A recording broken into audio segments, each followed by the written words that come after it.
चुनाव से पहले आया एग्जिट पोल, गुस्से से लाल हुए पीएम मोदी।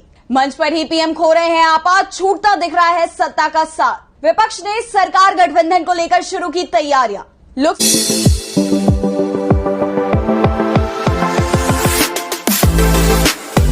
लोकसभा चुनाव में 6 चरण की वोटिंग हो चुकी है और जो रुझान सामने आ रहे हैं उसने बीजेपी कैंप में संकट का अलार्म बजा दिया है। दावा अब यहां तक किया जा रहा है कि बीजेपी के कई नेता अब विदेश भागने की तैयारी कर रहे हैं, क्योंकि उन्हें इंडिया गठबंधन की सरकार बनने पर अपनी गिरफ्तारी का डर दिखाई दे रहा है। दावा हो रहा है कि जिस तरह से जेडीएस सांसद प्रज्वल रेवन्ना गिरफ्तारी से बचने के लिए विदेश भागे हैं, उसी तरह से घोटालों में फंसे बीजेपी के नेता भी विदेश भाग सकते हैं। इस बीच बीजेपी की तरफ से विपक्ष पर दबाव बनाने का खेल भी हो रहा है।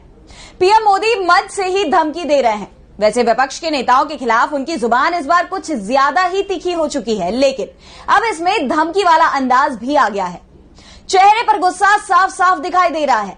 आमतौर पर किसी नेता को गुस्सा तभी आता है जब स्थितियां उसके हाथ से निकलती हुई दिखाई देती हैं, और इस समय बीजेपी के हाथ से चुनाव निकलता हुआ दिखाई दे रहा है, तो पीएम मोदी को गुस्सा आ रहा है और इस गुस्से में उनकी भाषा का स्तर भी गिरता ही जा रहा है। कांग्रेस महासचिव प्रियंका गांधी ने तो पीएम की भाषा को लेकर यहां तक कह दिया कि वो भारत के पीएम हैं, इसलिए उन्हें अपनी भाषा की मर्यादा को समझना चाहिए। तो दूसरी तरफ पीएम मोदी पर विपक्षी दल के नेताओं के बयानों का कोई असर नहीं पड़ रहा है, बल्कि अब तो वो विपक्षी नेताओं को सीधे सीधे धमकी तक देने लगे हैं।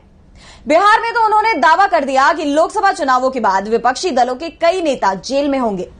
तेजस्वी यादव, अरविंद केजरीवाल और गांधी परिवार पर तो पीएम मोदी खासे हमलावर दिखाई दे रहे हैं।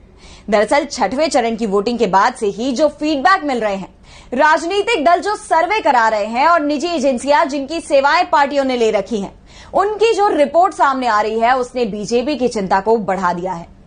चुनाव के ऐलान के समय जहां बीजेपी के पक्ष में दावे किए जा रहे थे, वहीं पहले दौर की वोटिंग के साथ ही पूरा खेल पलट गया।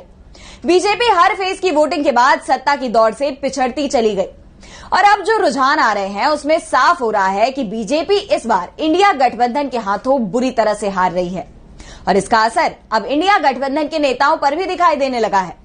इंडिया के नेता जहां बेहद आक्रामक दिखाई दे रहे हैं, वहीं बीजेपी और एनडीए के नेता दबाव में दिखाई दे रहे हैं।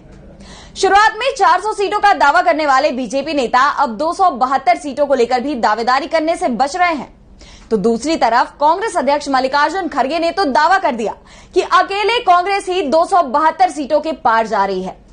पहले तो कांग्रेस के नेताओं को भी उम्मीद नहीं थी कि चुनावों में जनता की नाराजगी इस तरह से सामने आएगी कि बीजेपी के लिए 150 सीट जीतना भी मुश्किल हो जाएगा।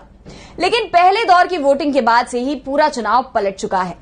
एक तरफ बीजेपी के लिए अब चुनावों के बाद विपक्ष के नेता की कुर्सी को लेकर संघर्ष हो सकता है, तो दूसरी तरफ अब इंडिया गठबंधन में नए पीएम को लेकर सुगबुगाहट भी शुरू हो गई है।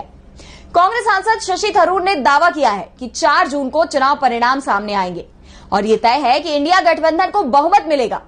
चुनाव परिणाम सामने आने के 2 दिन के अंदर इंडिया गठबंधन पीएम का नाम घोषित कर देगा। वैसे पीएम के चेहरे पर भी लगभग सहमति बन गई है, लेकिन कांग्रेस अभी वक्त का इंतजार कर रही है। दरअसल वोटिंग के बाद जो रुझान टीवी चैनलों की भाषा में जिसे एग्जिट पोल कहा जाता है, उसने कांग्रेस को उत्साह से भर दिया है। इंडिया गठबंधन के नेताओं को भी साफ दिख रहा है कि देश की जनता मोदी सरकार से नाराज है और वो मोदी सरकार को हटाने का मन बना चुकी है। दावा तो यहां तक किया जा रहा है कि वाराणसी सीट पर पीएम मोदी के लिए चुनाव जीतना आसान नहीं होने वाला। शनिवार को वाराणसी में प्रियंका गांधी और डिंपल यादव के रोड शो में जबरदस्त भीड़ उमड़ी थी। दावा तो यहां तक किया जा रहा है कि 13 मई को पीएम मोदी के रोड शो की तुलना में 25 मई को प्रियंका